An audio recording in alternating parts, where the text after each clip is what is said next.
¿Qué tal? ¿Cómo están? Sean bienvenidos, bienvenidas a su programa Creciendo en la Gracia. Ya estamos aquí a través del Hogar de la Fe y la Esperanza. Buenas nuevas, y quiero dar la bienvenida a todos los que están en el área metro de Memphis, Arkansas, Mississippi, Jacksonville, Florida, Boston, Albuquerque, Nuevo México y las Carolinas. Gracias a todos y cada uno de ustedes por sintonizarse. Recuerden, estamos también a través de la plataforma Facebook en el video en vivo y en el canal de YouTube de Calvary Compañerismo Cristiano. Quiero dar gracias a nuestros sponsors. Recuerda, Omega Insurance está en dos locaciones, 673 de Avon Road, 1285 de Getwell Road. Si de seguro se trata, Omega Insurance no son los únicos, pero ellos hacen la diferencia. Nuestra amada iglesia, Calvary Compañerismo Cristiano, gracias a todos por su compromiso, sus oraciones, su amor por la verdad, sus aportaciones para que estos programas lleguen hasta donde tú estás. Y bueno, es mi deseo que esta tarde, esta mañana, donde quiera que tú estés, tú puedas venir con un corazón humilde delante de la verdad de Dios. Vamos a estar expuestos a las Escrituras, vamos a recordar qué celebramos en esta Semana Mayor, cuál es el motivo por el cual llamamos una Semana Santa. ¿Qué hizo Jesús en estos días después de esa entrada triunfal en Jerusalén? ¿Qué fue lo que pasó? ¿Cuántos encuentros tuvo? ¿Con quién se encontró? Necesitamos entender para poder dar razón de la esperanza en la cual confiamos. Pedro nos dice que podamos presentar defensa con mansedumbre de la razón de nuestra esperanza. Y es así como vamos a poder ir en este recorrido para que tú sepas cuál es la esperanza de tu fe, para que tú sepas en qué descansa lo que crees. Descansamos en las Escrituras, descansamos en la verdad que está en Cristo. Es por eso que yo ruego al Espíritu Santo que nos guíe a la verdad, que nos guíe a su corazón, que podamos tener mayor entendimiento de su palabra, comprensión espiritual, y que dejemos de ver solamente la Semana Santa como algo religioso para poder acompañar al Señor hasta el Calvario y ubicarnos en medio de estos encuentros que Él tuvo con las personas que están alrededor de Él. ¿En dónde estás tú? ¿Dónde está tu corazón?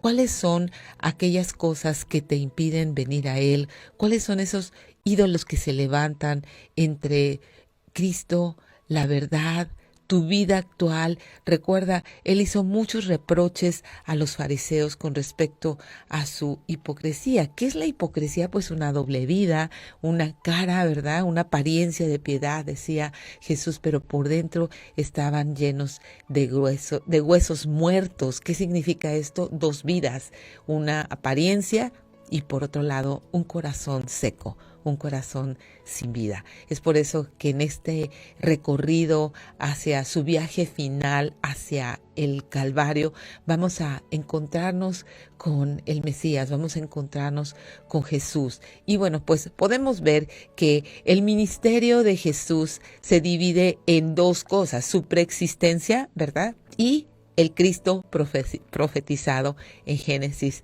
¿verdad? Capítulo 3. Ahora, ¿por qué decimos de su preexistencia? Bueno, necesitamos entender que si Jesucristo vino a este mundo a buscar, a salvar lo que se había perdido, ¿por qué vino? Estamos hablando de que ya había una preexistencia. Juan capítulo 1, versículo 1 nos dice que en el principio era el verbo era con Dios y el verbo era Dios. Este era en el principio con Dios. Y nos dice que aquel verbo fue hecho carne, habitó entre nosotros y vimos su gloria, gloria como del unigénito del Padre, lleno de gracia y de verdad. Y lo primero que tenemos que entender es eso, que el Hijo de Dios se hizo carne. ¿Por qué se hizo carne? En el cumplimiento de la promesa que Dios hizo a Adán y a Eva de que Él mandaría a un Salvador.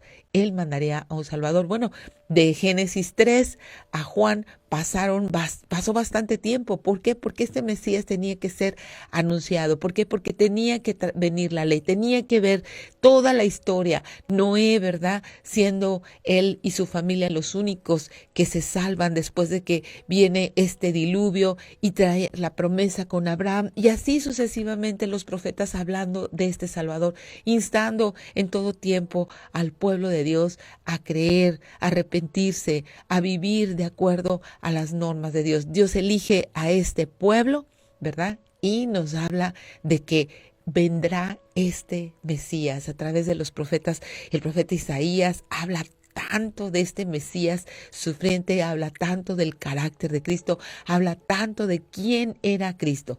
Y en la carta a los Hebreos, en el capítulo 13, verso 8, dice que Jesucristo es el mismo ayer, hoy y por los siglos. Vemos su preexistencia. En Juan 17, ahora pues dice, Padre, glorifícame tú al lado tuyo, como aquella gloria que tuve contigo antes que el mundo fuese. En Juan 8:58 Jesús les dijo, de cierto les digo, antes que Abraham fuese, yo soy. Entonces, ¿dónde está el Cristo profetizado en Génesis? Bueno, pues Génesis 3, ¿verdad? Le dice, haré que tú y la mujer sean enemigas y que tu descendencia sea enemiga de la de ella. La descendencia de ella destrozará tu cabeza y tú le picarás el talón. ¿Qué implica todo esto? Bueno, sí, Jesús muerto en la cruz, efectivamente, pero venciendo la muerte, venciendo a Satanás y a su reinado, resucitando al tercer día, trayendo con esto la victoria sobre el pecado, la victoria sobre la muerte eterna. En el Salmo 45, hablando acerca del Mesías, dice, eres el más hermoso de los hijos de los hombres. La gracia se derramó en tus labios. Por tanto, Dios te ha bendecido para siempre. Y es ahí donde nosotros nos vamos a quedar. La preexistencia de Cristo prometida desde Génesis capítulo 3 y cómo Él se hizo carne, el Hijo de Dios, que vino a buscar y a salvar lo que se había perdido. Vamos a un corte y ya regresamos con más de Creciendo en la Gracia. Ya estamos de regreso, gracias por quedarte.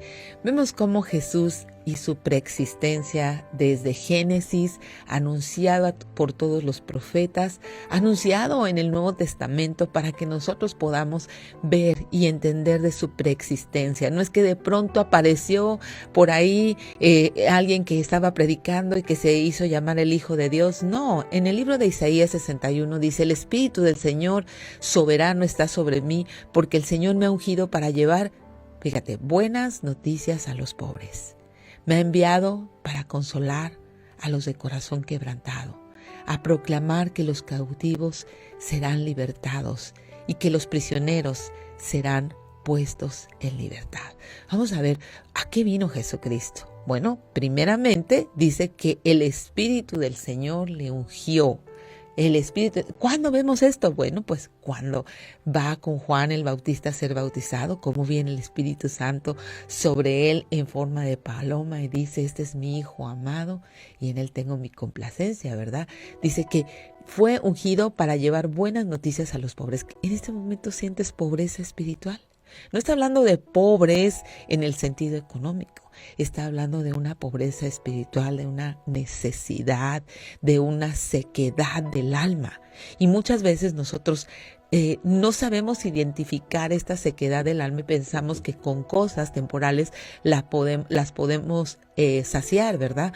Esa insatisfacción, esa falta de identidad, que ya nos ponemos el pelo de otro color, que ya nos cortamos el cabello y cambiamos el look, pensando que con eso vamos a saciar nuestra alma. Muchas veces estamos buscando identidad en medio de esa sequedad del alma y nuestra identidad está en Cristo. Es por eso que te sientes insatisfecho, es por eso que tienes esa pobreza espiritual, esa sequedad, esa necesidad de algo, de ese algo que no lo llena nada, que piensas muchas veces la casa, el coche, la carrera, un novio, un esposo, un hijo, y llegan todas esas cosas a tu vida y te das cuenta que sigues igual de seco, igual de pobre en tu alma. ¿Por qué?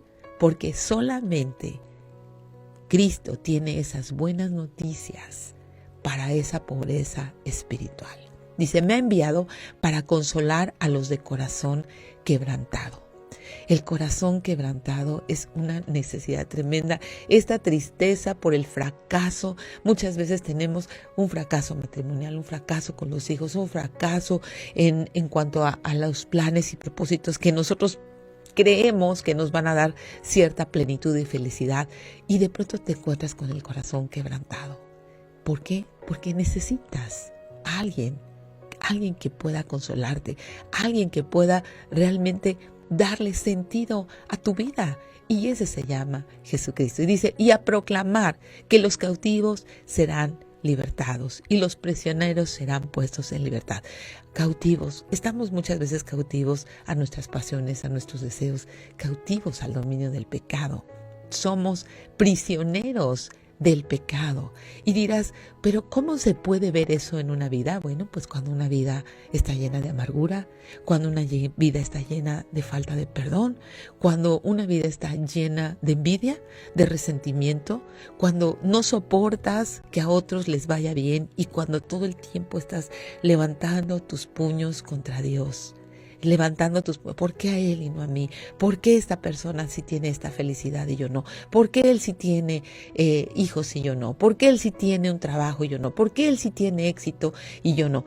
Todas esas cosas dice que Jesucristo vino a proclamar que los cautivos sean liberados, que los prisioneros sean puestos en libertad. Y continúa Isaías diciendo, Él me ha enviado para anunciar a los que se lamentan. Fíjate, vamos a ver otra versión. A los que se lamentan que han llegado el tiempo del favor del Señor junto con el día de la ira de Dios contra sus enemigos. A todos los que se lamentan en Israel les dará una corona de belleza en lugar de cenizas, una gozosa bendición en lugar de luto, una festiva alabanza en lugar de desesperación. Ellos, en su justicia, serán como grandes robles que el Señor ha plantado para su propia gloria. ¿No te parece esto extraordinario? Dice, Él me ha enviado para anunciar a los que se lamentan que ha llegado el tiempo del favor del Señor. A los que se lamentan, el favor del Señor tiene que ver con su gracia.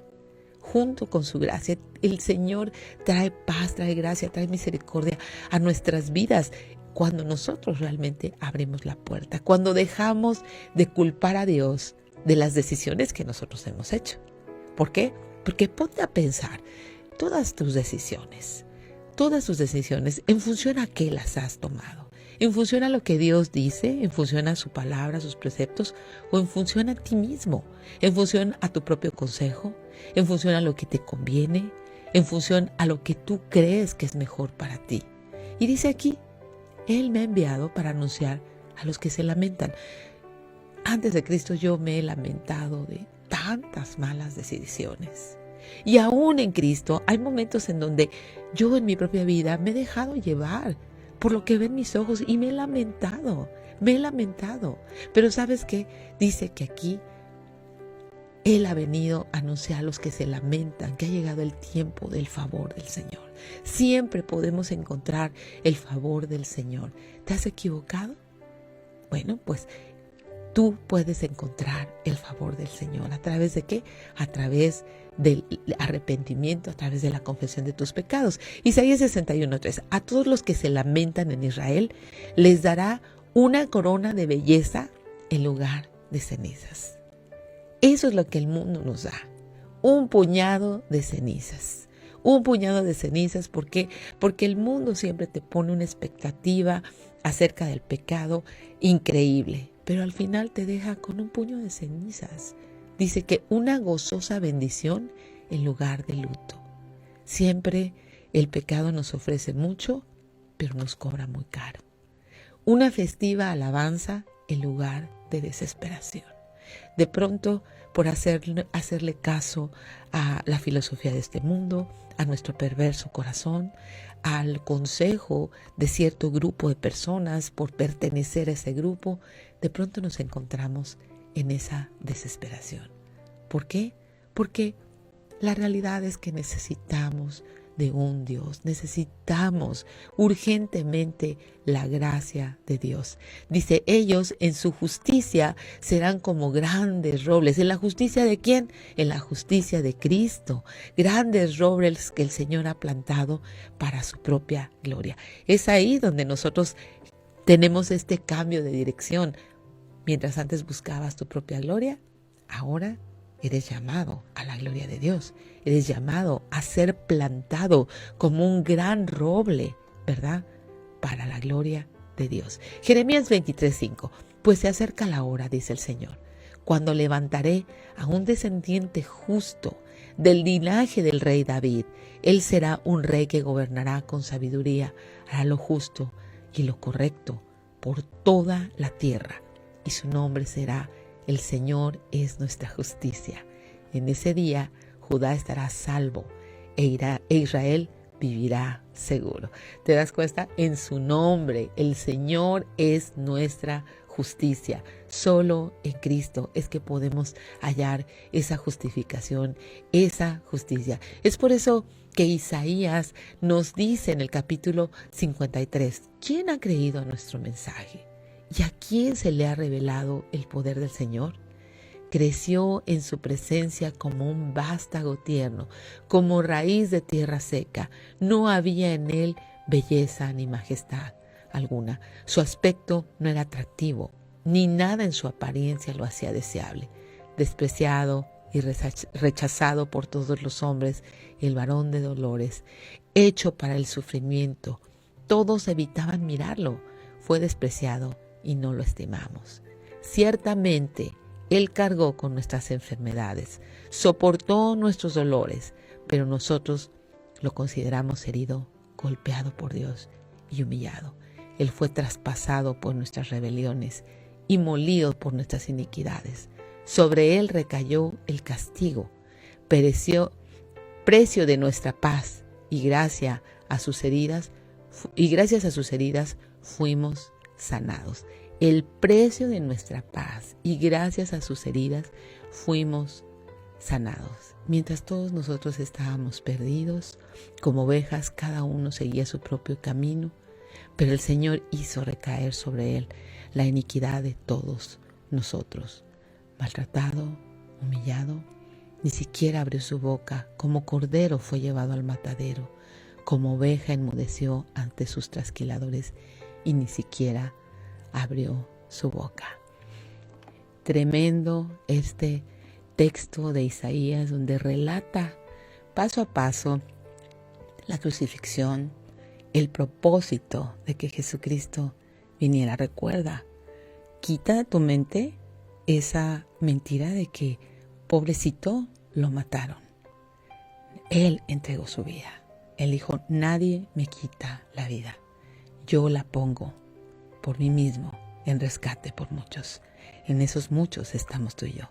Es por eso que tenemos que meditar el precio de nuestra salvación. Vamos a un corte y ya volvemos con más de Creciendo en la Gracia.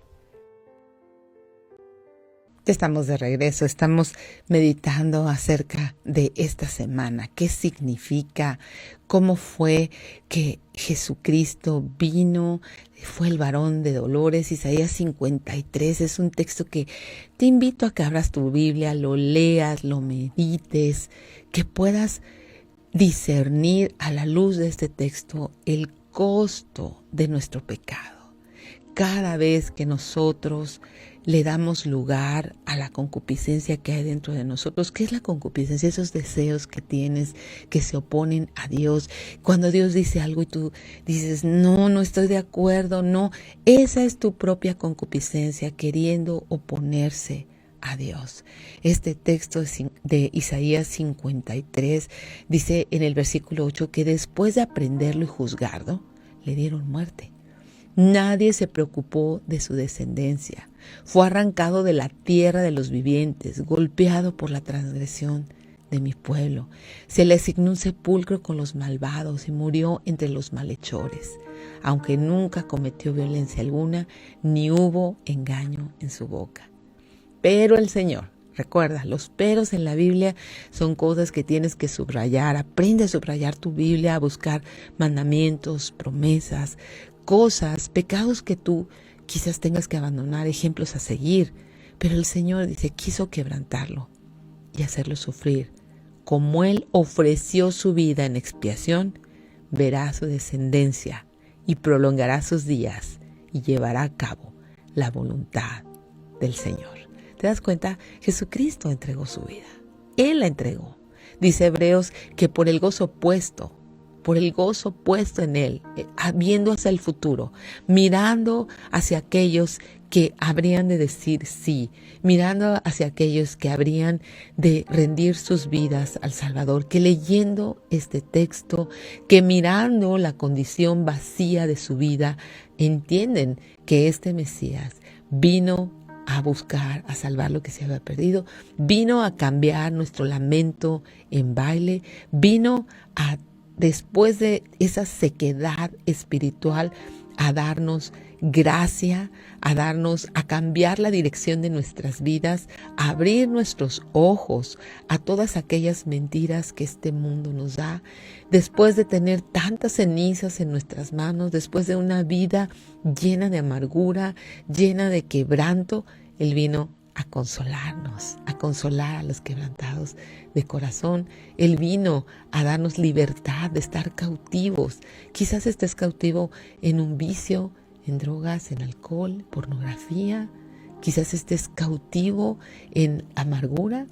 Debes de saber que el hecho de que Él haya caminado en este mundo, haya subido esa cruz, es para hacerte libre de todas esas cosas. Es posible ser libre, pero necesitas rendir tu vida a Jesucristo. Necesitas moverte del lugar, necesitas comenzar a ver que Él reine en tu vida. Necesitas ponerlo en el centro de tu corazón y que ya no sea tu voluntad, ¿verdad? Ya no sea tu voluntad, si sea la voluntad de Él. Vamos a rezar a Isaías 53:11. Dice, después de su sufrimiento verá la luz y quedará satisfecho por su conocimiento. Mi siervo justo justificará a muchos y cargará con las iniquidades de ellos. Cargará con las iniquidades. Es como si de pronto tú tuvieras una gran deuda y ya no tienes cómo pagarla. Entonces llega alguien y dice, ok, yo la voy a pagar. Yo voy a pagar la irresponsabilidad de que tenías una deuda que no podías pagar, yo lo voy a pagar. Por eso dice que Él va a cargar con las iniquidades de ellos. Dice, por tanto, le daré un puesto entre los grandes, repartirá el botín con los fuertes, porque derramó su vida hasta la muerte y fue contado entre los transgresores. Cargó con el pecado de muchos e intercedió por los pecadores. Es por eso que tenemos que meditar en esta semana, es por eso que tenemos que pensar en ese rostro desfigurado. Es por eso que tenemos que pensar en ese Getsemaní donde Jesús lloró, ese Getsemaní en donde estaba sintiendo todo el pecado del mundo, presente, pasado, futuro. Y dices, el pecado del mundo es demasiado, sí, pero piensa en tu propio pecado. Pienso yo en el mío. Pienso en estas batallas que constantemente vienen a nuestra mente, en cuando decidimos de frente desobedecer a Dios. Piensa en todo eso, en ese Getsemaní donde Él derramó sangre, gotas de sangre a causa de la angustia. Y sin embargo, Él dijo, Padre, ¿habrá alguna otra manera? Y el Padre guardó silencio. Es por eso que vamos a ir a poner atención en las lecciones que Jesús nos va a dar en estos últimos días sobre la tierra. Vamos a ir con Él a la cruz. Es por eso que yo te pido que pongas toda tu atención en estos encuentros que Él va a tener con personas, parábolas que va a hablar, que te preguntes en dónde te ves tú, con quién te identificas, qué quieres Jesús que tú y yo aprendamos. ¿Qué lecciones debemos aprender? ¿Qué ejemplos debemos seguir? ¿Hay algo que debamos abandonar? ¿Hay algún pecado que Dios nos está mostrando? ¿Tengo algo de lo cual debo arrepentirme? O sea, si Dios me está mostrando un pecado, entonces debo arrepentirme, ¿verdad? ¿Existe algo en cuanto a mis hábitos que esté ensuciando mi relación con Jesús? ¿Será acaso que Él quiere lavar mi interior a fin de que tenga una comunión plena con Él? Recuerda, siempre podemos ser actores. Recuerda, la palabra hipócrita tiene que ver con actor. Alguien que tiene una máscara. Siempre podemos ser actores y parecer muy espirituales, pero realmente Jesús ve lo que hay en tu corazón, en el mío. Y entonces vamos a ir por esta semana que comienza el domingo, cuando Él entra triunfante a Jerusalén y el rey viene montado en un burrito para dar cumplimiento a las Escrituras. Esto donde lo puedes leer: en Lucas 19, del 36 al 40, en Marcos 11, del 8 al 11, en Mateo 21, ¿verdad?, del 8 al 9. Y dice Mateo 21, todo esto aconteció para que se cumpliera lo dicho por el profeta Zacarías, en Zacarías 9:9, cuando dijo: digan a la hija de Sión, he aquí tu rey viene a ti, manso, sentado sobre una asna, sobre un pollino, hijo de animal de carga. ¿Qué característica del carácter de Jesús? Era un rey manso. En su primera venida viene como un rey manso. ¿Qué quiere decir esto? Con mansedumbre, con toda su fortaleza sujeta al control del Espíritu Santo, con toda su fortaleza, Él siendo el rey que podría venir a haber conquistado Roma y poner en orden todo. No, viene manso. ¿Qué implicaba esto? Bueno, pues que venía en son de paz. No venía como en Apocalipsis 20, ¿verdad?, que ya viene montado en un caballo blanco, donde dice Rey de Reyes, Señor de Señores, y solo con la palabra de su boca aniquila a sus enemigos. No, ahí lo vemos que viene, toman ramas de palmera, salen a recibirle y claman: Hosana. Bendito el que viene en el nombre del Señor, el Rey de Israel. He aquí tu rey viene a ti, manso, sentado sobre una asna. Y a su paso dice que tenían los mantos por el camino y decían: bendito el rey que viene en el nombre del Señor, paz en el cielo, gloria en las alturas. Os digo que si estos callaran, las piedras clamarían. Los principales sacerdotes, los fariseos, ahí en ese momento planean detener al Rey de Reyes. Y bueno, pues dice en Juan 11, y los principales sacerdotes y los fariseos habían dado orden de que si alguno supiese dónde estaba, lo manifestara para prenderlo. Entonces viene este testimonio de la resurrección de Lázaro. Estos sacerdotes comienzan a maquinar, ¿verdad?, a maquinar la muerte. Dice: gran multitud de los judíos supieron entonces que él estaba ahí y vinieron, no solamente por causa de Jesús, sino también para ver a Lázaro, a quien había resucitado de los muertos. Pero los principales sacerdotes acordaron dar muerte también a Lázaro. Por causa de él, muchos de los judíos se apartaban y creían en Jesús. Al ver este milagro, vemos cómo todos estos fariseos, muchos de los que estaban en la sinagoga, se volvían de todo corazón. Innegable la resurrección de Lázaro. Pero vamos a ir a un corte y vamos a regresar con más de Creciendo en la Gracia. Ya estamos de regreso, gracias por quedarte. Y bueno, pues el lunes, ¿qué hizo el Señor el lunes? Bueno, pues el lunes, después de esta entrada triunfal, Él tenía una cita con la higuera estéril. La enseñanza central era que esta higuera estaba frondosa, verde, pero no tenía higos, no había fruto. Tenía una hermosa apariencia de higuera. Y en nuestras vidas puede ser una hermosa apariencia religiosa, pero una vida sin transformación. Vidas caracterizadas por la falta de transformación. A tiempo y destiempo, Jesús busca fruto. Mateo 21 dice que por la mañana, volviendo a la ciudad, tuvo hambre. Viendo una higuera cerca del camino, vino a ella y no halló nada en ella, sino hojas solamente. Y le dijo: nunca jamás nazca de ti fruto. Y luego se secó la higuera, pues no era el tiempo de higos. En Lucas 19 dice que Jesús le dice: no conociste el tiempo de tu visitación. Y cuando llegó cerca de la ciudad, al verla, también lloró sobre ella. Vamos a ver, la higuera. ¿Qué quiere decir la higuera? Bueno, pues la higuera representa este pueblo de Israel, en estos hombres que de pronto se habían convertido en expertos en cumplir todos los ritos religiosos, pero tenían un corazón lejos de Dios. Es por eso que le dice Nunca conociste el tiempo de tu visitación. Y muchas veces podemos ser esta higuera, ¿verdad? Tener una hermosa apariencia religiosa, saber todas las respuestas, saber qué dice un evangelio, otro evangelio, el Antiguo Testamento, el Nuevo Testamento. Podemos ser muy hábiles en todas esas cosas, pero en nuestra vida no hay transformación. ¿Cómo están tus prioridades? Recuerda, el orden de tus prioridades hablan de tu relación con Dios. La primera prioridad es Dios sobre todas las cosas. Amarás a Dios sobre todas las cosas, con toda tu mente, tu alma, ¿verdad? Con todo lo que somos. Ese es el primero y más grande de los mandamientos. Amar a Dios por sobre todas las cosas. Sobre todas las cosas. Entonces, ¿estás buscando a Dios sobre todas las cosas? ¿O tienes otras prioridades? Salir corriendo a trabajar, salir corriendo a atender a tus hijos, salir corriendo a atender tu trabajo, atender tu casa. Y ahí un pensamiento en el día mientras vas en el coche. Vas orando, mientras vas en el carro, vas clamando a Dios por tu día, pero no estás yendo profundamente a conocerlo.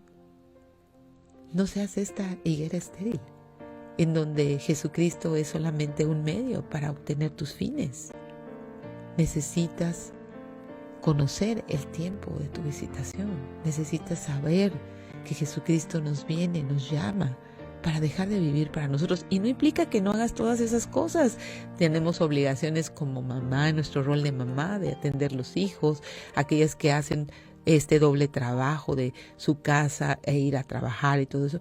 Necesitas aún mayor disciplina para poder poner esta primera prioridad en orden, para poder tomar un tiempo con Dios, para poder conocerle, para poder sentarte y preguntarle, Señor, ¿quién dices tú que yo soy?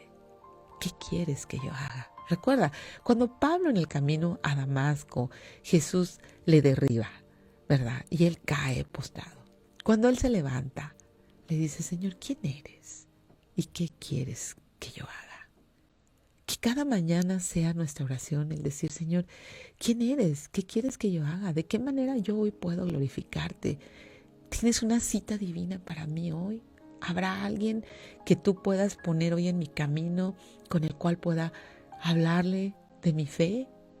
¿Habrá alguien hoy a quien pueda yo consolar? ¿Habrá alguien a quien yo pueda afirmar en la fe? ¿Habrá alguien que tú quieras poner en mi camino para que yo le hable el evangelio y pueda ser salvo? Todas esas cosas tenemos que dejar de... Sí, hay un tiempo para nuestras peticiones personales, pero no todo en la vida son tus peticiones personales. Jesucristo te salvó para su gloria. Jesucristo tiene un plan para su gloria en tu vida, más allá de que podamos estar cómodas en este mundo. ¿Por qué? Porque si estamos cómodas, nos va a pasar como esta higuera. Vamos a tener esta higuera que está hojas verdes preciosas, pero ¿sabes qué? No tiene higos, no tiene fruto. ¿Por qué? Porque Jesús les dijo a su pueblo, no conociste el tiempo de tu visitación. Y sabes que cuando llega a la ciudad, llora sobre ella. Y le dice, si también tú conocieras al menos tu día, lo que es para tu paz, mas ahora está encubierto de tus ojos. Que Jesucristo no esté encubierto de tus ojos. Hoy hay tantas cosas, tantos medios por el cual podemos conocer a Jesucristo. Yo me acuerdo antes de que hubiera tanta tecnología, solamente estaba el puerta por puerta. Ir y proclamar puerta por puerta. Me gusta un comentario de John MacArthur que dice que los discípulos conquistaron el mundo y predicaron al mundo sin todos los medios de multimedia y comunicación que ahora tenemos. Su palabra fue suficiente, el poder del Espíritu Santo en ellos fue suficiente. Entonces, fíjate el comentario que hicieron los fariseos. Dice, los fariseos no logran absolutamente nada en Mateo 21 del 10 al 11 y en Juan 12 del 1 al 9. Porque dice que cuando entró él en Jerusalén, toda la ciudad se conmovió diciendo, ¿quién es este? Y la gente decía, este es Jesús, el profeta de Nazaret de Galilea. Pero los fariseos dijeron entre sí, ya ven que no conseguimos nada. Miren, el mundo va tras él. Y así es. Así es, aquellos que tienen oídos, aquellos que quieren ser algo más que una higuera estéril, vamos tras de Él. Tenemos que ir detrás de Él. Con todas tus necesidades, con todas tus debilidades, con todo lo que implica que seas un pecador. Necesitamos ir detrás de Él. Le necesitamos. Entonces, ¿cómo puedo dejar de ser una higuera estéril? ¿Cómo puedo saber si soy una higuera estéril? Tu fruto. A ver, dime, si eres un creyente en Jesucristo y ya eres un discípulo, has decidido darle la espalda a este mundo, entonces dime, por favor, ¿cuántos discípulos has hecho? ¿A cuántas personas les has predicado el Evangelio? Dime, ¿cuántas personas han logrado ver en ti ese cambio de dirección en tu vida? Es por eso que necesitamos saber algo más que creer solamente en Jesucristo por creer. Necesitamos saber que nuestra vida necesita transformación. Necesitamos saber que no podemos ser esa higuera estéril. Necesitamos evaluar nuestro fruto. Si tu dinámica familiar no ha cambiado, si tu manera de dirigirte a tu esposo, a tus hijos, que es tu círculo primero, no ha cambiado, y si solamente te comportas de una manera diferente cuando estás dentro de la iglesia, en el templo, necesitas preguntarte si realmente el Señor de tu vida es Jesucristo. Si ya conociste el tiempo de tu visitación, o si todavía estás ciega a causa del orgullo, a causa de querer retener tu manera de pensar, tu propio plan de vida. Es por eso que hoy es una pregunta importante. Señor, evalúa mi fruto. Muéstrame si tengo fruto o soy una higuera estéril.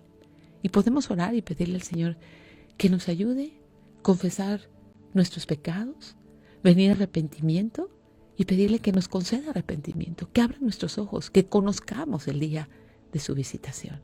Y oramos y le podemos pedir a Dios esto. Señor, en ese camino hacia tu Calvario, te encontraste con esta higuera estéril, Señor, y hoy queremos poner nuestra vida a la luz de tus ojos. Por favor, examina nuestros corazones, Señor, y no permitas que nos engañemos. Muéstranos, Señor, de qué manera podemos llevar fruto. Muéstranos si estamos arraigados a tu vida, para que podamos llevar frutos, porque separados de ti nada podemos hacer, Señor. Yo pido, Señor, que hoy podamos rendir nuestras vidas delante de ti. Que hoy podamos, Señor, entregarte de una vez por todas todos esos ídolos que se levantan y que nos impiden mirarte. Queremos abandonar la religiosidad, Señor, para tener una relación contigo. Y en esa relación honrarte, reverenciarte, amarte, y que la gente que está a nuestro alrededor pueda verte a ti, que nosotros podamos menguar y que tú puedas crecer. Examina, por favor, nuestro corazón y muéstranos si hay fruto. Y si no hay, Señor, que hoy sea un día en donde podamos cambiar de dirección, que podamos correr hacia ti, a tu gracia, a tu misericordia, y que tú que comenzaste la buena obra, puedas hacer un cambio en nuestra mente, en nuestro corazón. Y oramos en el nombre de Jesús. Amén. Gracias, muchas gracias por acompañarme. Yo le doy gracias a nuestros sponsors, gracias a Omega Insurance. Recuerda, 2 locaciones, 673 de Avon Road, 1285 de Getwell Road. Si de seguro se trata, Omega Insurance no son los únicos, pero ellos hacen la diferencia. Yo te dejo en la gratísima compañía de Buenas Nuevas, el hogar de la fe y la esperanza.